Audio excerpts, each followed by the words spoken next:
3. Do amor à sabedoria, à prática da sabedoria. A morte não é para ser temida, ela é apenas uma passagem, pois somos um fragmento eterno do cosmos. A pergunta é tão óbvia que quase nos esquecíamos de fazê-la. No entanto, ela não tem nada de evidente. Por que a teoria? Por que mesmo a moral? De que adianta, no fim, esforçar-se tanto para contemplar a ordem do mundo, para captar a essência mais íntima do ser? E por que se esforçar com tanta obstinação para ajustar-se a ele? Tanto mais que existem muitas outras formas de vida além da filosofia, muitas outras profissões possíveis. Ninguém é obrigado a ser filósofo. E finalmente tocamos na questão mais alta, a interrogação última de toda a filosofia, a da salvação. Pois, para os estoicos, assim como para todos os filósofos, há um além da moral.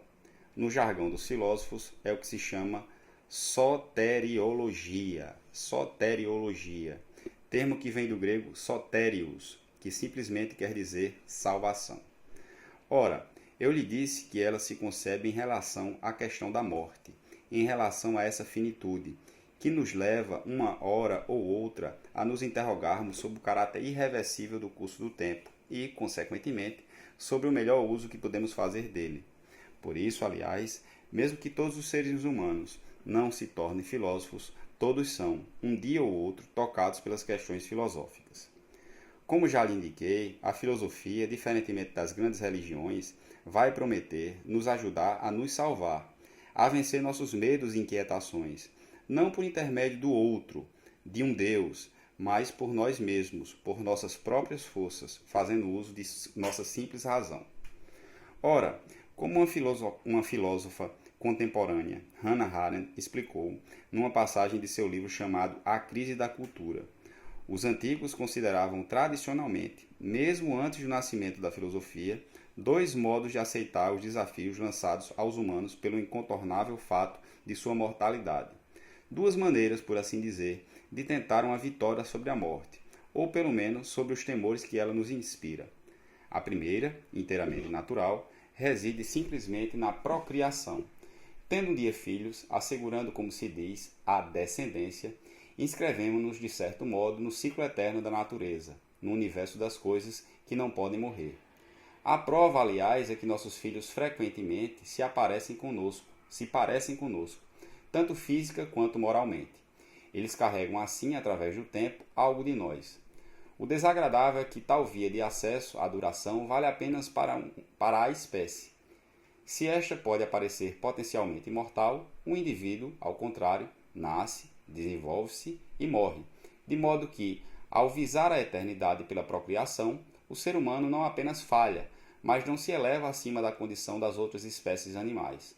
Falando com clareza, eu poderia fazer tantas crianças quanto quisesse, isso não me impediria de morrer, nem, o que é pior, de vê-las eventualmente morrer. Com certeza, estaria garantindo de minha parte a sobrevivência da espécie, mas de modo algum a do indivíduo, da pessoa. Portanto, não há, na verdade, salvação na procriação. O segundo modo de escapar é mais elaborado. Consiste em realizar ações heróicas e gloriosas, que sejam objeto de narrativas, pois o traço escrito tem como principal virtude vencer, de algum modo, a efemeridade do tempo. Poderíamos dizer que os livros de história, e você deve saber que já existiam na Grécia Antiga grandes historiadores como Tucídides e Heródoto, por exemplo, ao narrar os fatos excepcionais realizados por certos homens, salvam-nos do esquecimento, que ameaça tudo o que não pertence ao reino da natureza. Com efeito, os fenômenos naturais são cíclicos, repetem-se indefinidamente. O dia vem depois da noite, o inverno depois do outono, a bonança depois da tempestade. Essa repetição faz com que ninguém possa esquecê-los.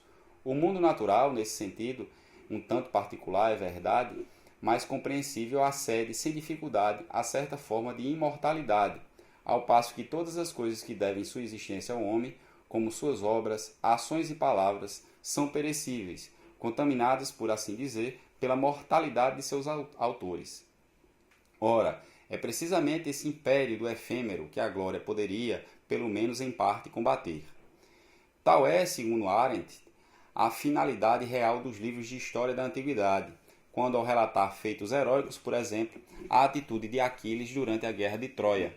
Tentam arrancá-los à esfera do perecível para igualá-los à da natureza.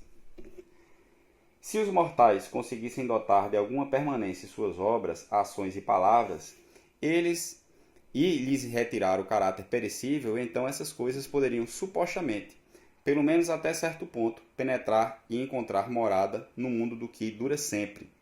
E os próprios mortais encontrariam lugar no cosmos, onde tudo é imortal, exceto os homens. E é verdade, sob certos aspectos, os heróis gregos não estão completamente mortos, já que até hoje, graças à escrita, que é mais estável e permanente que a fala, continuamos a ler a narrativa de seus feitos e gestos. A glória pode assim aparecer como uma espécie de imortalidade pessoal, e é sem dúvida por essa razão que foi e permanece invejada por muitos seres humanos. Todavia, é preciso que se diga para que muitos outros ela não será mais do que um pífio consolo, para não dizer uma forma de vaidade. Com o nascimento da filosofia, entra em cena um terceiro modo de aceitar os desafios da finitude. Já que lhe falei como o temor da morte era, segundo Epíteto, que sem dúvida alguma exprime a convicção de todos os grandes cosmólogos, o móvel último do interesse da sabedoria filosófica, mas, graças a esta angústia existencial, vai enfim receber, para além dos falsos consolos da procriação e da glória, uma resposta que aproxima singularmente a filosofia da atitude religiosa, ao mesmo tempo que mantém a distinção que você conhece entre salvação por outro e a salvação por si mesmo, por si próprio. Nota do leitor. Segundo o livro, a salvação do filósofo se faz através da razão, da percepção, do próprio pensamento. E a religião, a salvação se dá através de Deus, de Alá, de um ser superior, externo ao próprio ser humano. Fim da nota. Segundo os estoicos, o sábio poderá, graças a um justo exercício do pensamento e da ação, alcançar certa forma humana, se não da imortalidade, pelo menos da eternidade. Com certeza ele vai morrer, mas a morte não será para ele o fim absoluto de todas as coisas, mas antes uma transformação, uma passagem, caso se queira, de um estado a outro, no seio de um universo, cuja perfeição global possui uma estabilidade absoluta e, por isso mesmo, divina. Vamos morrer, isto é um fato, assim como é um fato que as espigas de trigo serão um dia colhidas. Portanto, se pergunta Epíteto, seria preciso cobrir o rosto e se abster, por superstição, de formular tais pensamentos, porque seriam de mau agouro? Não, pois as espigas desaparecem, mas o mundo não. O comentário da fórmula merece sua atenção. As folhas caem, o figo seco substitui o figo fresco, a uva seca, o cacho maduro. Eis, para ti, palavras de mau agouro. De fato, aí só existe transformação de estados anteriores em outros. Não existe destruição, mas um arranjo e uma disposição bem regulado.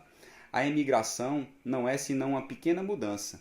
A morte é uma mudança maior, mas não vai ser do atual ao não ser, e sim ao não ser atual. Então, não serei mais, tu não serás mais o que és, mas outra coisa da qual o mundo precisará. Repetindo. De fato, aí só existe transformação de estados anteriores em outros. Não existe destruição, mas um arranjo e uma disposição bem regulados. A emigração não é senão uma pequena mudança. A morte é uma mudança maior, mas não vai ser do atual ao não ser, e sim ao não ser do ser atual. Então, não serei mais, tu não serás mais o que és, mas outra coisa da qual o mundo precisará. Ou, como diz o mesmo sentido das máximas de Marco Aurélio, abre aspas, tu existes como parte, tu desapareces no todo que tu produziu, ou melhor, por transformação, tu serás colhido na razão seminal. Fecha aspas.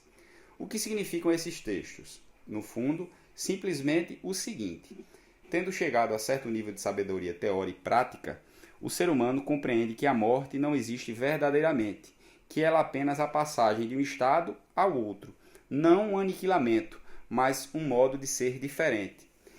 Enquanto membros de um cosmos divino e estável, nós também podemos participar dessa estabilidade e dessa divindade, desde que o compreendemos, que ao mesmo tempo percebamos o quanto o medo da morte é injustificado, não apenas subjetivamente, mas também no sentido panteísta, objetivamente, já que o universo é eterno e nós mesmos somos chamados a permanecer para sempre um fragmento dele, não cessaremos jamais de existir.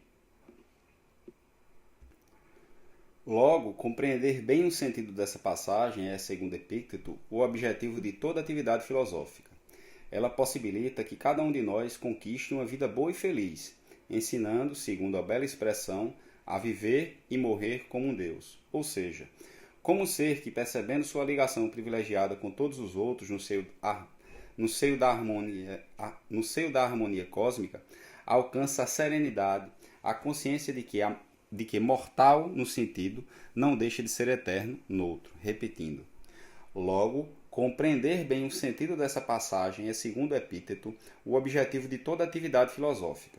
Ela possibilita que cada um de nós conquiste uma vida boa e feliz, ensinando, segundo a bela expressão, a viver e morrer como um Deus, ou seja, como um ser que, percebendo sua ligação privilegiada com todos os outros, no seio da harmonia cósmica, alcança a serenidade, a consciência de que mortal no sentido não deixa de ser eterno em outro. Essa é a razão pela qual, segundo Cícero, a tradição se empenhou às vezes em divinizar, entre aspas, alguns homens ilustres, tais como Hércules ou Esculápio, como suas almas, abre aspas, substituíam e gozavam da eternidade, foram considerados legitimamente deuses, pois eles são perfeitos e eternos, fecha aspas. Apesar disso, a tarefa não é nada fácil. Se a filosofia que culmina, como você pode constatar agora, numa doutrina da salvação fundada no exercício da razão, não quiser permanecer numa simples aspiração da sabedoria, mas sim vencer os medos e dar lugar à própria sabedoria, é preciso encarnar-se em exercícios práticos. É aí, na verdade, que a doutrina da salvação assume seu verdadeiro sentido e atinge uma nova dimensão. Em resumo, não estou inteiramente convencido da resposta estoica, e poderia, se quisesse, fazer muitas críticas a ela.